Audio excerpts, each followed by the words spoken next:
안녕하세요. 홍법 역사탐구소 박익순 소장과 함께 떠나는 주말 역사산책 시간입니다. 이제 드디어 추석 연휴가 시작이 됐습니다. 그동안 코로나로 소원했던 그런 고향길입니다. 금년에는 코로나의 세가 좀 꺾여서 이제 고향을 찾는 인파가 붐빌 것 같아요. 홍수와 태풍이 남긴 그 흔적이 아직도 곳곳에 남아 있는데, 그렇지만은 오랜만에 가족을 만나서 좀 모처럼 즐거운 시간을 보내실 수 있기를 빌어마지 않습니다. 오늘은 신라 제17대 내무왕의 시대로 들어가서 역사 산책을 해보도록 하겠습니다. 16대 흐레 이사금이 아들이 없이 사망을 함에 따라서 석시왕의 시대는 이제 끝이 났어요. 내무왕은 그 최초의 김씨 왕이 된 그 미추 이사금의 조카이면서 또 사위이기도 해요. 내무왕 때는 그 백제의 세력이 상당히 강했어요. 평안도와 황해도 일대에 있던 낙랑과 대방이 고구려의 그 미천왕 때 멸망이 되면서 백제와 고구려가 국경을 마주하게 됨에 따라서 이 백제와 고구려가 대립관계를 형성하게 됐죠.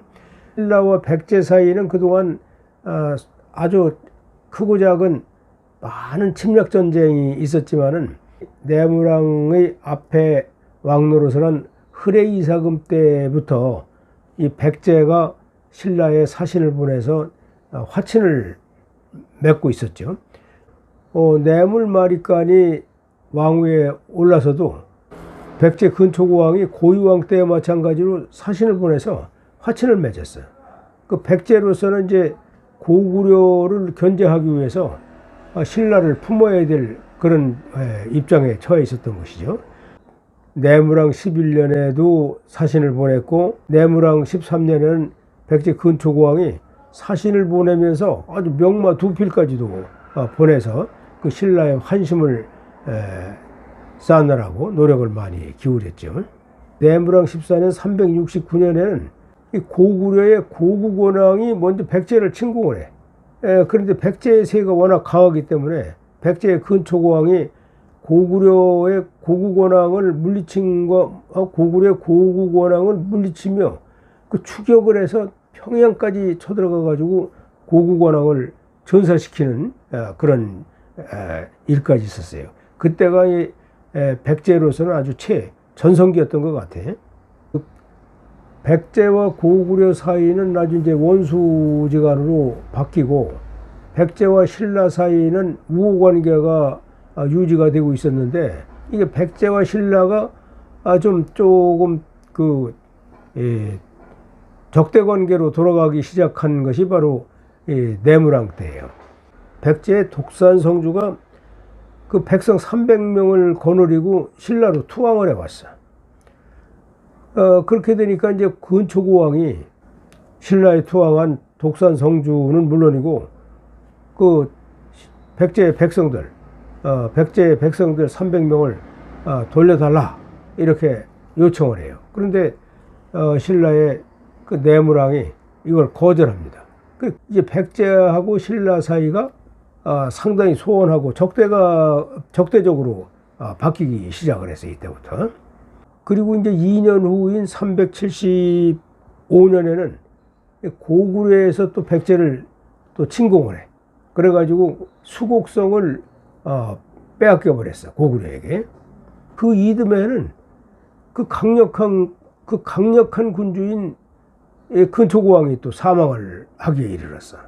377년에는 이제 중국의 그 전진이라고 하는 진나라가 있었는데, 이 고구려가 전진에 조공을 바치고 있었거든. 그때 이제 신라의 사신과 나란히 그 전진에 사신을 가는 일이 벌어졌었고, 그리고 신라는 이제 이 고구려를 통해서 전진과 통교를 하고 나서 3년 후 392년에는 신라에서 독자적으로 사신 우이두를 파견해서 전진과 정식으로 통교를 했어요. 그 당시 이제 국제 관계를 이렇게 보면은 신라는 고구려를 통해서 전진으로 연결이 되고, 이 백제는 가야와 외국과 친교를 하면서 전진의 옆에 있는 그 동진, 중국의 동진하고 친교를 맺었어. 그래서 옛날이나 지금이나 이 국제관계에 있어서는 이런 양대 대립 세력이 계속 존재해 왔던 것 같아요. 392년에 그 고구려의 이제 광개토 왕이 즉위를 하게 됐는데, 이 내무랑이 광개토 대왕한테 사신을 보내면서 그 자신의 조카이면서 또 김알지의 후손인 그 실성을 볼모로 보내버려. 그 증표로다가.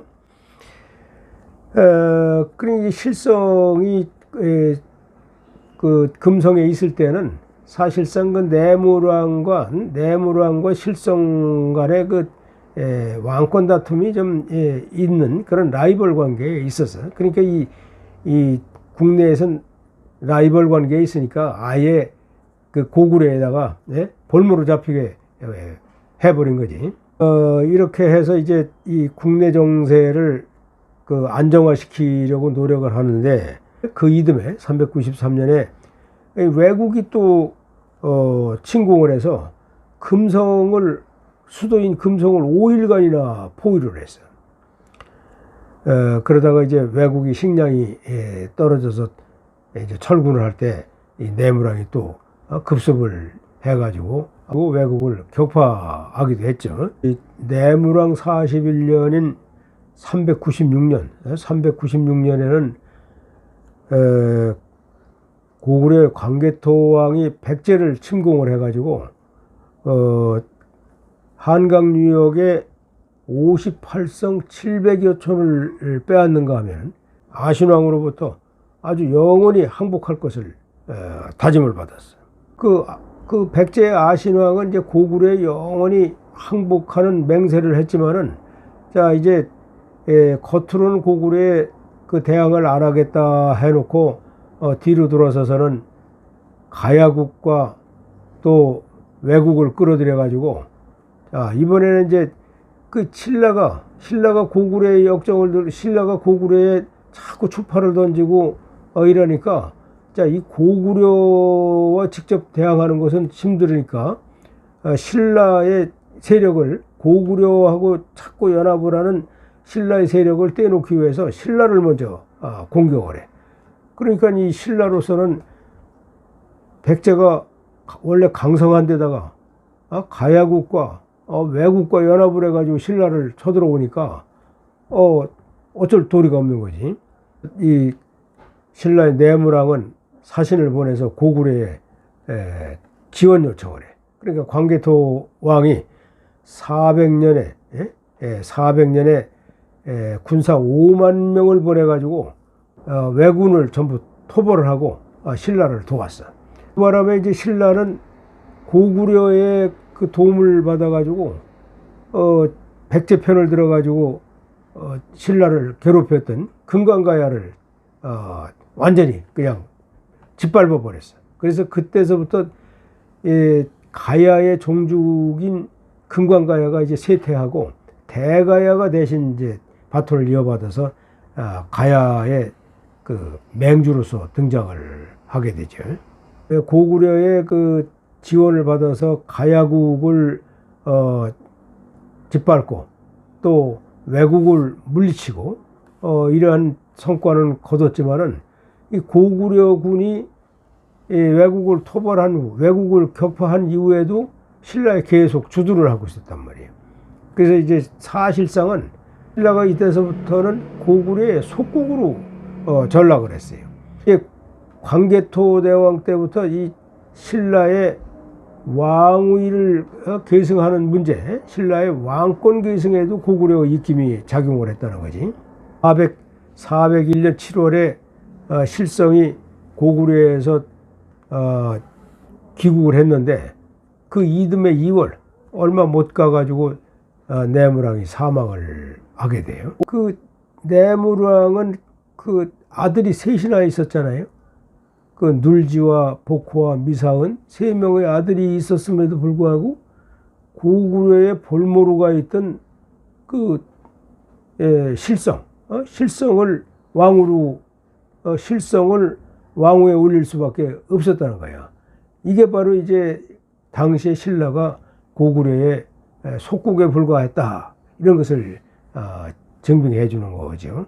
지금까지 신라에서 최초의 김씨 왕인 미추이사금의 뒤를 이어서 석시들을 제패하고 왕위에 오른 내물이사금, 내물마리간의 시대에 대해서 한번 역사 산책을 해봤는데, 내물왕의 내물마리간의 그 뒤를 이어서 왕위에 오른 실성마리간의 시대는 또 다음 주에 역사 산책을 하기로 하고, 오늘은 여기서 마치도록 하겠습니다.